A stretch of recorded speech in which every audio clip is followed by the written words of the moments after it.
Welcome to my YouTube channel Safal education. हम लोगों ने कल के लेक्चर में कहाँ तक पढ़ लिया था? सर सदिशों को जोड़ना है ना। सदिशों को जोड़ने की दो विधियां थी, एक ज्यामितीय विधि या ग्राफीय विधि और दूसरी विधि विश्लेषणात्मक विधि।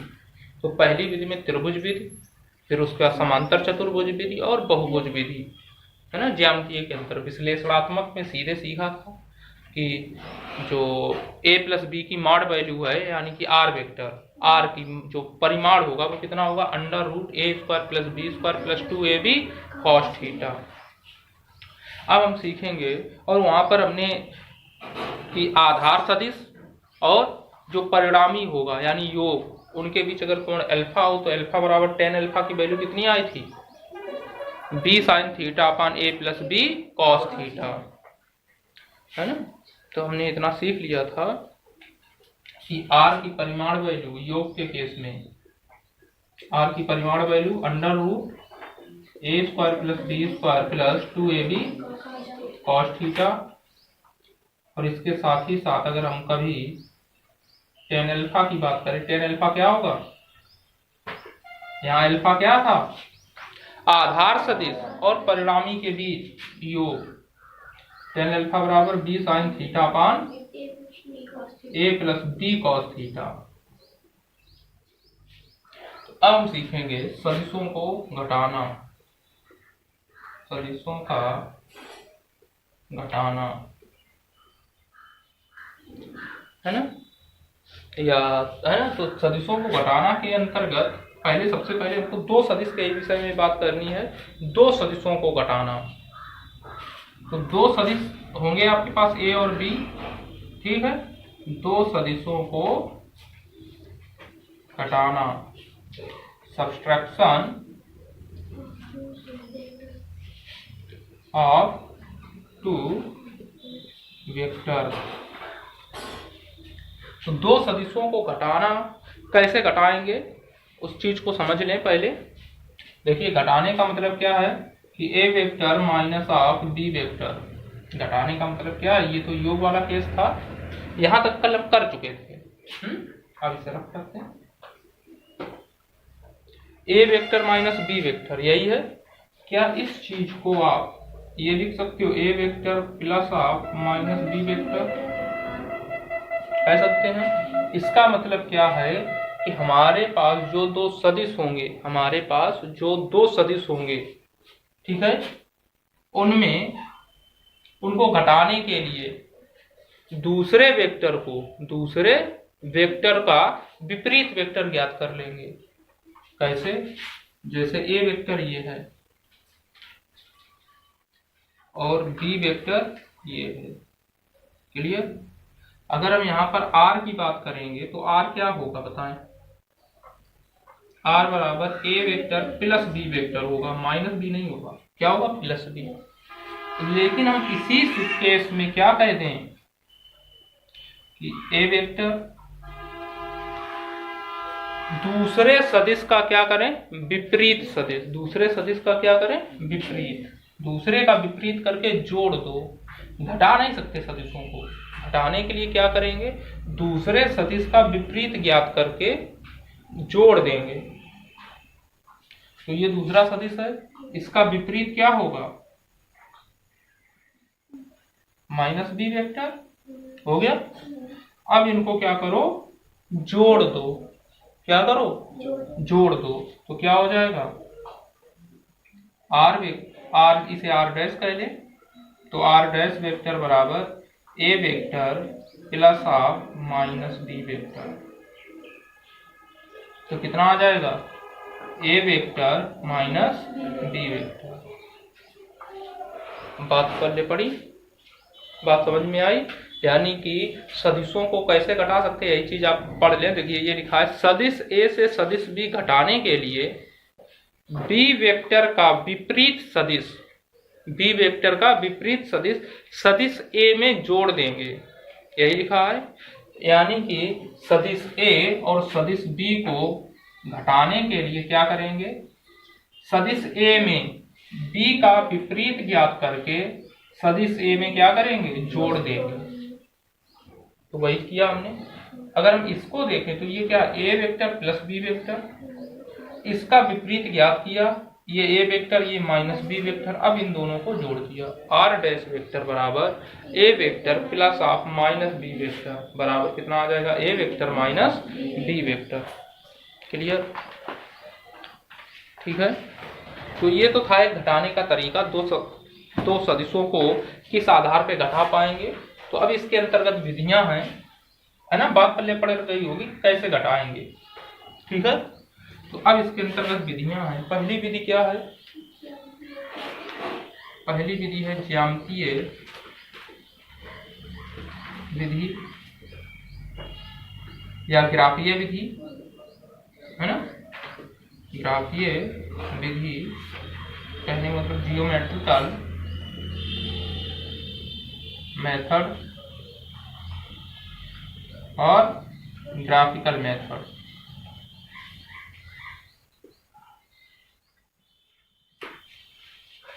है ना।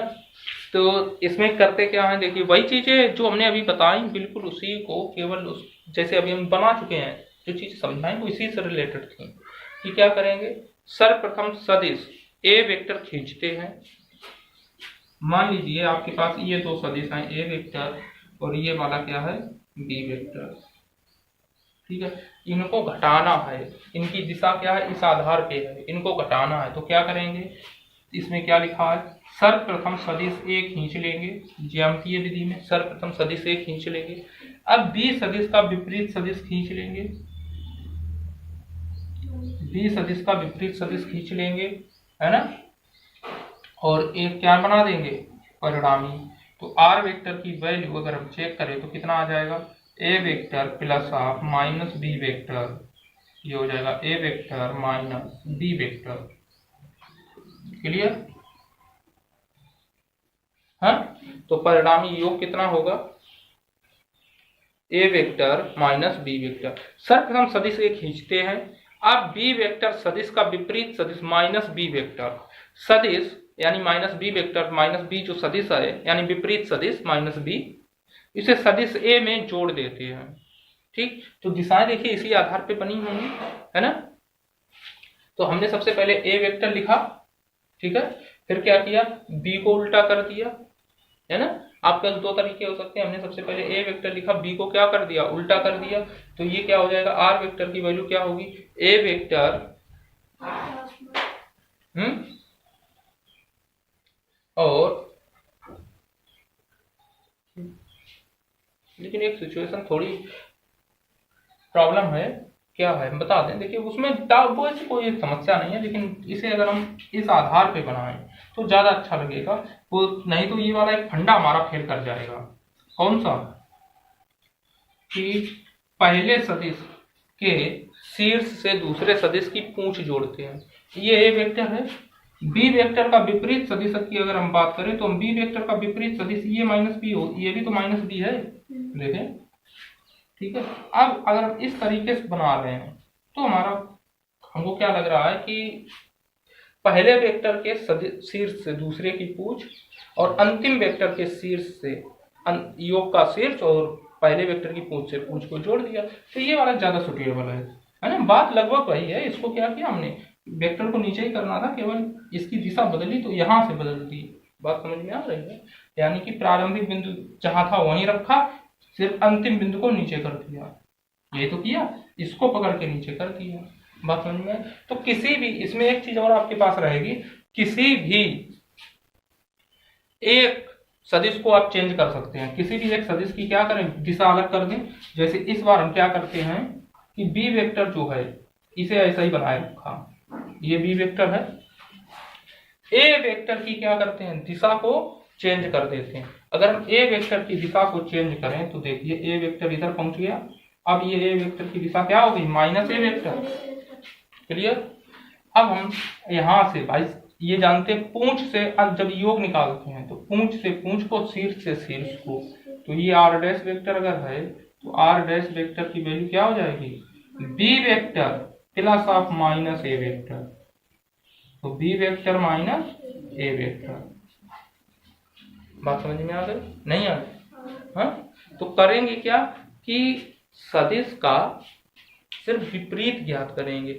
इतना ध्यान रखें कि पहले सदिश के शीर्ष से दूसरे सदिश की पूंछ ही जोड़ें, ठीक है, तो आपके लिए ज्यादा बेटर रहेगा। नहीं भी जोड़ेंगे तो भी आंसर आएगा, ठीक है। तो ये ए वेक्टर, ये बी वेक्टर, ए वेक्टर ये है, इसका अगर हम विपरीत बात करें तो इसके विपरीत के लिए पूंछ को वहीं रखा, शीर्ष को विपरीत कर दिया, हो गया विपरीत।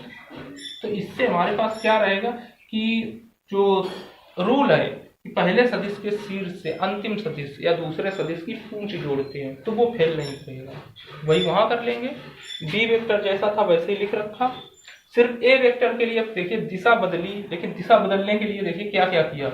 अब इस वेक्टर को उठा के यहाँ ले गए, देखिए ये ए वेक्टर को उठा के यहाँ ले गए तब दिशा बदली, है ना। तो लगभग बात वही है ना। तो यहाँ से एक बात तो आपको क्लियर हो गई होगी, क्या आर वेक्टर बराबर आर डैश वेक्टर है कहाँ है,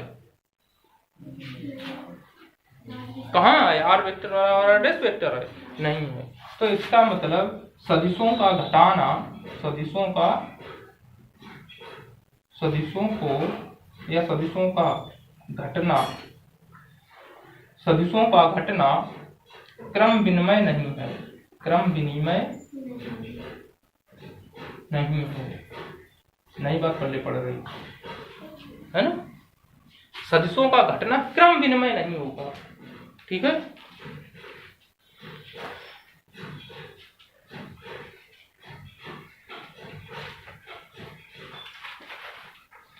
है ना। तो हमारे ख्याल से नोट्स में थोड़ी प्रॉब्लम हो गई है, नहीं वो सही चीज है, उससे मतलब नहीं, वो सही है। वहां पर हमने लिख रखा है आर वेक्टर बराबर माइनस आर डैश वेक्टर, है ना, माइनस के साथ लिख रखा है तो सही है, उससे मतलब नहीं होगा, ठीक है। तो चीजें आप समझ गए कि उसके वो दर्शाना जरूरी नहीं है ना, हम बता दें कि उसमें कोई समस्या नहीं है। देखिए क्या कर सकते हैं कि ए वेक्टर माइनस बी वेक्टर बराबर, अगर हम इसी को क्या हम ए वेक्टर माइनस बी वेक्टर कह सकते हैं, बिल्कुल। यहां से माइनस साइन कॉमन ले लो तो क्या बचा, minus A vector plus B vector. अब क्या करें, B vector minus A vector, clear. ये क्या है, ए वेक्टर माइनस बी वेक्टर, तो हम क्या कह सकते हैं, ये है आर वेक्टर और ये क्या है माइनस का आर डैश वेक्टर, है ना। सदिशों के घटाने के केस में क्या होगा, आर वेक्टर की वैल्यू जो होगी वो आर डैश वेक्टर का विपरीत हो, आर वेक्टर बराबर माइनस आर डैश वेक्टर, वही चीज तो दिखाई है। इसका मतलब क्या, सदिशों का घटाना क्रम विनिमय नहीं है। अगर आर वेक्टर बराबर आर डैश वेक्टर होता तो सदिशों का घटाना क्रम विनिमय होता।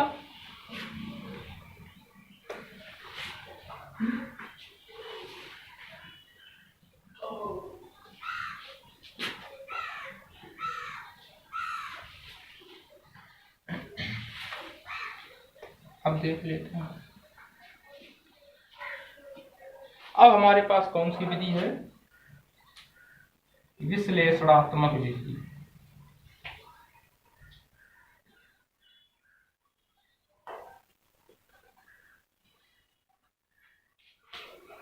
एनालिटिकल मेथड, विश्लेषणात्मक विधि। तो विश्लेषणात्मक विधि में भी अब आप थोड़ा ध्यान दें, समझ में आएगा, जैसे जितना उसमें लिखा है नोट्स में, है ना, उतने क्लियर अच्छे से नहीं होगा। अगर ए वेक्टर ये है, क्लियर, और बी वेक्टर ये है, हमको निकालना क्या है, ए वेक्टर माइनस बी वेक्टर, ए वेक्टर माइनस बी वेक्टर। चाहे मैं इसको ऐसा बना दिया, ठीक। हमको निकालना क्या है, ए वेक्टर माइनस बी वेक्टर। तो हम इसके लिए क्या करें कि ए वेक्टर जैसा था वैसा लिखा रखा, बी वेक्टर की क्या करेंगे, दिशा को बदल देंगे, बी वेक्टर की दिशा को बदल देंगे। समझ में बात आ रही है। अगर हम बी वेक्टर की दिशा को बदलें तो ये रहा माइनस बी वेक्टर। हम कोण की बात कर रहे हैं, आप कोण बताइएगा कितना है दोनों के बीच, समझ में बात आ रही है। पहले वाला बी वेक्टर है, बताएं, है ये पहले वाला बी वेक्टर है।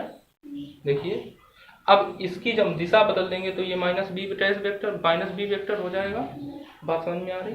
हम दोनों के बीच थीटा की बात कर रहे हैं। ये थीटा अगर वैसे समझें तो समझ में नहीं आता, पुस्तक में जिस आधार पे लिखा है वैसे समझ में नहीं आएगा, बिल्कुल नहीं आएगा। ए वेक्टर ये है, बी वेक्टर ये है, क्लियर? तो घटाने के केस में थीटा कैसे बदलेगा? अगर ये बी वेक्टर है तो ये भी बी होगा। जब इसका विपरीत निकालने की कोशिश करेंगे तो माइनस बी ऐसे जाएगा है ना। दोनों के बीच अगर इसके बीच कोण थीटा है तो ये कोण कितना होगा? थीटा होगा। इस बिंदु पर कोई भी एक लाइन है, यहाँ पूरा कोण कितना होता है? 180। तो इतना कोण कितना होगा? 180 माइनस थीटा, क्योंकि इतना थीटा हो चुका है तो इतना कितना होगा? 180 माइनस थीटा। ये 180 माइनस थीटा, ये थीटा थीटा थीटा कैंसिल, 180 बचा पूरा कोण। बात पल्ले पड़ी, यानी कि क्या कंक्लूजन निकला? दो सदिशों के बीच कोण अगर थीटा है, दो सदिशों के बीच कोण अगर थीटा है, ठीक है, तो घटाने के केस में जब दूसरे सदिश का विपरीत सदिश ज्ञात करेंगे तो पहला सदिश और दूसरे का विपरीत सदिश यानी ए वेक्टर और माइनस बी वेक्टर के बीच कोण 180 माइनस थीटा होगा। अगर ए वेक्टर और बी वेक्टर के बीच कोण थीटा है तो ए वेक्टर माइनस बी वेक्टर के बीच कोण 180 माइनस थीटा होगा। बात कर ले पड़ी है ना। तो ए वेक्टर और बी वेक्टर के बीच कोण अगर थीटा है तो ए वेक्टर और माइनस बी वेक्टर के बीच कोण अपने आप कितना हो जाएगा? 180 माइनस थीटा। बात समझ में आई? ये बहुत जरूरी पॉइंट है ना, कि समझ में नहीं तो बताने को सीधा रट लें, है ना, लेकिन पता भी रहना चाहिए किस आधार पे। ये अगर थीटा है, बिल्कुल नॉर्मल चीज है, लेकिन समझ में आ जाए तो अच्छी बात। ये थीटा है तो ये थीटा होगा, विपरीत सदिश निकालेंगे तो 180 माइनस थीटा होगा। क्लियर है ना। तो देखिए इसमें किस आधार पे, माना सदिश ए व बी के बीच कोण थीटा है, तब ए प्लस बी, ए वेक्टर प्लस बी वेक्टर का परिमाण की बात कर ले, विश्लेषणात्मक विधि कर रहे हैं, यानी कि अंडर रूट में वैल्यू निकालेंगे A square plus B square plus 2ab cos theta की भांति। ठीक है, तो हम अगर ये कहें कि हमारे पास दो सदिश ए वेक्टर और बी वेक्टर हैं, ठीक है, तो आप ये बताएं ए वेक्टर प्लस बी वेक्टर का परिमाण कितना होता है? का परिमाण जब योग करते थे तो परिमाण कितना होता था? r बराबर अंडर रूट परिमाण A square plus B square plus 2ab cos theta. Clear?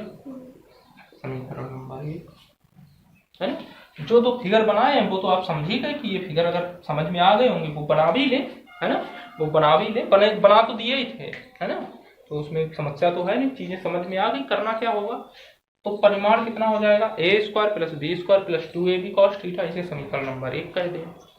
A vector से बी वेक्टर घटाने पर आर वेक्टर प्राप्त करने के लिए, है ना, ये तो हमारे पास परिमाण था, योग का केस।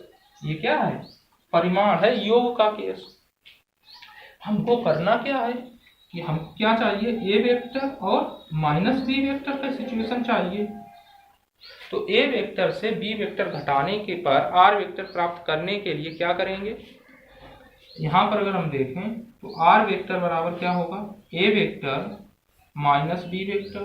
कहने का मतलब ए वेक्टर में क्या करेंगे? माइनस बी वेक्टर जोड़ देंगे, है ना। तो विश्लेषणात्मक विधि हो, कोई भी विधि हो, तो ए वेक्टर से बी वेक्टर घटाने के लिए हम दूसरे सदिश का विपरीत सदिश पहले वेक्टर में जोड़ देंगे। तो आर वेक्टर बराबर क्या हो जाएगा? A vector plus R minus B vector. Clear? A और बी के बीच कोण अभी हम लोगों ने चेक किया कितना? थीटा। ये बात हमने लिखी भी है। तब ए वेक्टर और माइनस बी वेक्टर के बीच कोण अपने आप कितना हो जाएगा? 180 माइनस थीटा। कितना हो जाएगा? 180 माइनस थीटा। क्लियर? कितना हो जाएगा? 180 माइनस थीटा। तब क्या करेंगे, तब ए और माइनस बी के बीच कोण 180 माइनस थीटा होगा। अतः योग के समीकरण में, है ना, थीटा की जगह कितना रख देंगे, 180 माइनस थीटा। क्लियर। तो हम क्या करें, समीकरण 1 में थीटा की जगह कितना रख दें, 180 माइनस थीटा। तो आर बराबर क्या हो जाएगा,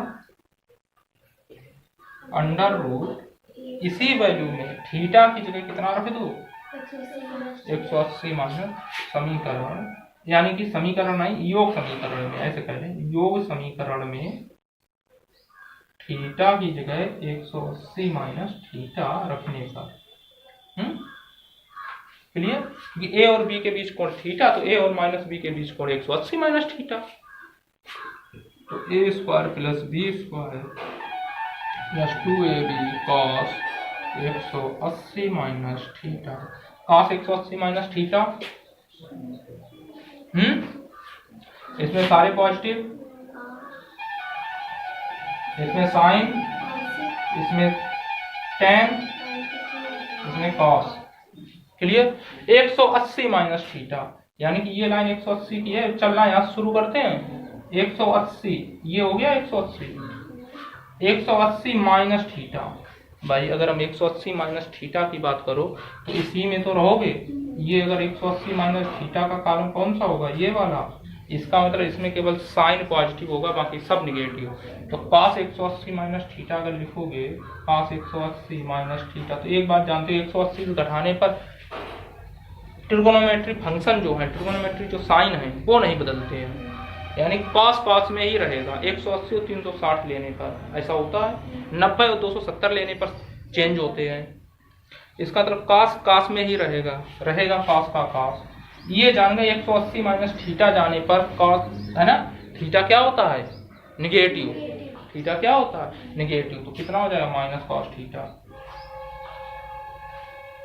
ये जानते हैं ना, है ना, कि cos 180 माइनस थीटा की अगर हम बात करें तो 180 माइनस थीटा, यानी उसी कॉलम में पहुंच गए। ठीक है। तो 180 माइनस थीटा, इसका मतलब इसमें cos क्या रहेगा, निगेटिव। तो माइनस cos थीटा आ जाएगा। तो यहाँ पे वैल्यू चेक करेंगे, कितना हो जाएगा, A square plus B square plus 2ab minus cos theta. तो आर बराबर परिमाण कितना रहेगा, A square plus B square plus minus 2ab cos theta. Clear. Minus 2ab cos theta. हाँ,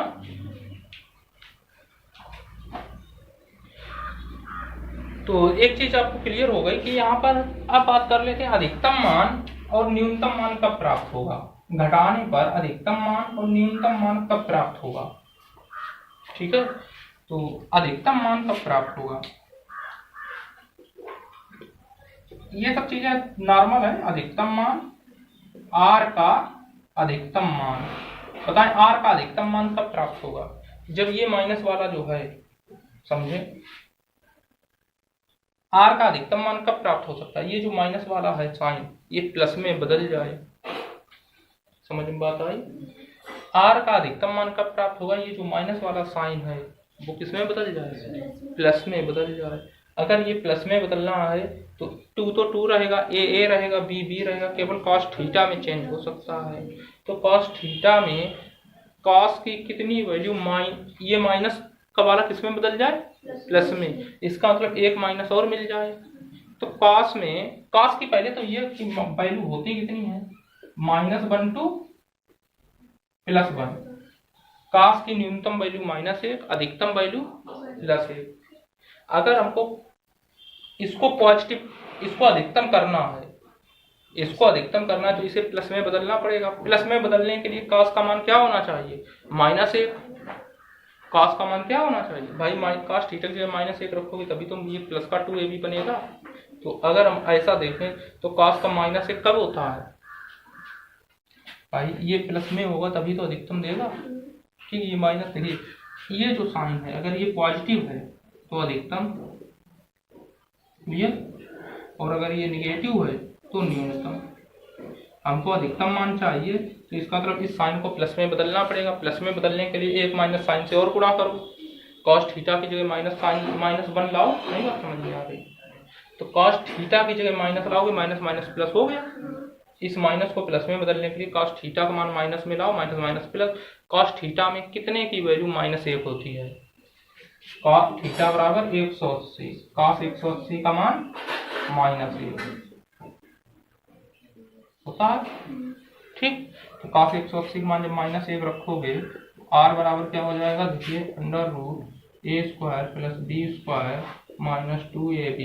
कॉस 180 का मान -1 यानी -1, तो 2ab बन गया। आर बराबर क्या? √a²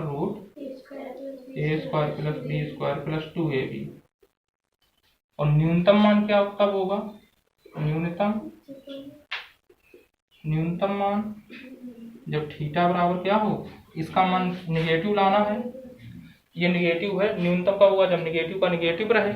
इसका मतलब कॉस थीटा का मान क्या हो? प्लस का है भाई, +1 होगा तभी तो माइनस का माइनस रहेगा, यानी थीटा क्या हो? 0 डिग्री। थीटा क्या हो? 0 डिग्री। ठीक है ना? बात समझ में आई?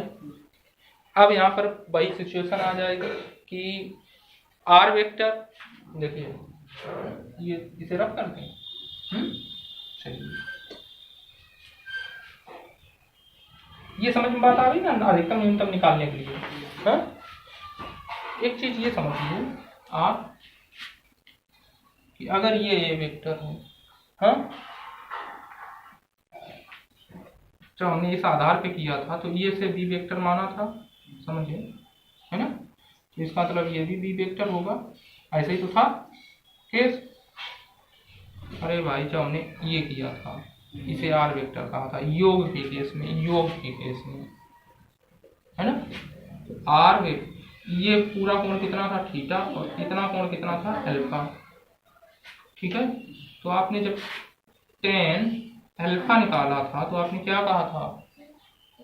tan alpha. ये आर है क्या? हकीकत में ये आर क्या है बताएं?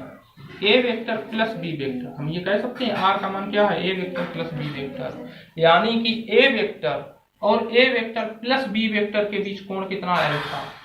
समझिए, ए वेक्टर और आर वेक्टर के बीच कोण कितना है? अल्फा। तो हम ये भी कह सकते हैं ए वेक्टर और ए वेक्टर प्लस बी वेक्टर के बीच कोण कितना है? अल्फा। बात समझ में आ रही है? क्योंकि आर का मान ए प्लस बी होता है योग के केस में, तो ए वेक्टर और आर वेक्टर के बीच कोण अल्फा, तो इसका मतलब ए वेक्टर और ए वेक्टर प्लस बी वेक्टर के बीच भी कोण अल्फा। तो tan अल्फा बराबर कितना था? tan अल्फा बराबर जो हम लोगों ने इस आधार पे निकाला था, ये तो हम जान चुके हैं ना कि B sine theta upon a plus B cos theta. Clear? अगर हम निगेटिव वाला केस करेंगे, कौन सा? निगेटिव वाला केस, तो ये ए वेक्टर है ना, ये ए वेक्टर है ना, अगर ये हमारा बी वेक्टर है, ये क्या है? बी वेक्टर, तो माइनस बी वेक्टर बताएं कैसा होगा? ये होगा माइनस बी वेक्टर। तो ये जो आर होगा, हकीकत में ये आर वेक्टर किसके बराबर होगा? A vector minus B vector होगा। ठीक है, तब हम क्या कह सकते हैं कि ये इनके बीच, भाई अभी इनके बीच आर वेक्टर और ए वेक्टर के बीच कोण अल्फा, तो यहाँ पर कोण अल्फा कहेंगे। तो ये जो अल्फा होगा वो हकीकत में किनके बीच होगा? ए वेक्टर और आर वेक्टर के बीच। कहने का मतलब ए वेक्टर और माइनस बी वेक्टर के बीच, ए वेक्टर और ए वेक्टर माइनस बी वेक्टर। भाई ए वेक्टर और आर वेक्टर के बीच कोण अल्फा है, ए वेक्टर और आर वेक्टर के बीच कोण अल्फा है, तो इसका मतलब ए वेक्टर और ए वेक्टर माइनस बी वेक्टर के बीच कोण कितना होगा? अल्फा। ठीक है, कोण अगर अल्फा है तो एक चीज तो क्लियर है कि ये माइनस बी है ना, ये माइनस बी है। कौन सा वेक्टर है? ये माइनस बी वेक्टर। तो एक चीज आप समझ गए, ये वाला कौन सा सदिश, ये बाकी जैसे ये वाला हमारा क्या कहलाया था कल वाला, याद करें, बी साइन थीटा, तो ये क्या कहलाएगा? माइनस बी साइन थीटा कहलाएगा। तो अब आपको क्या मिलेगा कि अगर आप चेक करें tan अल्फा बराबर, हकीकत में क्या आ जाएगा? बी साइन थीटा अपान, है ना, ए माइनस बी कॉस थीटा, है ना, ए माइनस बी कॉस थीटा, है ना, क्योंकि अगर ये वो चीज रहेगा, ये देखिए अगर लंब है तो ऊपर भी लंबी होगा तो बी साइन थीटा ही कहलाएगा, लेकिन आधार वाला क्या हो जाएगा, माइनस में चेंज हो जाएगा, है ना, क्योंकि कोण कितना है 180 माइनस थीटा, है ना, 180 माइनस थीटा। वैसे समझे, देखिए हम बता दें कि ये वैसे भी बात भी ये वही उसी की रहेगी, साइन थीटा माइन इसी में रहेगा। कारण क्या है कि 180 माइनस थीटा, 180 माइनस थीटा के केस में साइन कैसा है, पॉजिटिव, तो साइन पॉजिटिव रहेगा, कॉस निगेटिव रहेगा।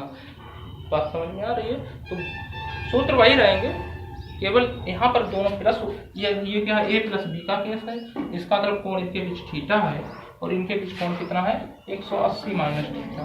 तो थीटा की जगह यहाँ पर भी 180 माइनस थीटा कर रखने की कोशिश करोगे तो क्या मिलेगा, बी साइन थीटा अपान ए माइनस बी कॉस थीटा। भाई थीटा की जगह माइनस 180 माइनस थीटा रखने की कोशिश करो, अगर इतना सब कुछ नहीं करना है। लेकिन आपको ये समझना पड़ेगा कि ये जो अल्फा कोण है वो किनके बीच है, ए वेक्टर और ए वेक्टर माइनस बी वेक्टर के बीच। बात समझ में आई, है ना। आगे क्या है, किसी सदिश का इसके घटकों में वियोजन, है ना। वैसे हो नहीं पाएगा फिर ये वाला टॉपिक, कम से कम 20 मिनट लगेंगे, बहुत बड़ा फिर हो जाएगा, बीच में छोड़ने से कोई मतलब है नहीं समझे, है ना। वो देखिए यहाँ तक जाएगा, है ना, पूरा पेज ही का है, लेकिन तो उसमें काफ़ी कुछ रहेगा, दिक्कत हो जाएगी। रहने को आज के लिए इतना ही करते हैं, फिर कल करेंगे, है ना उसको, वो बड़ा टॉपिक है।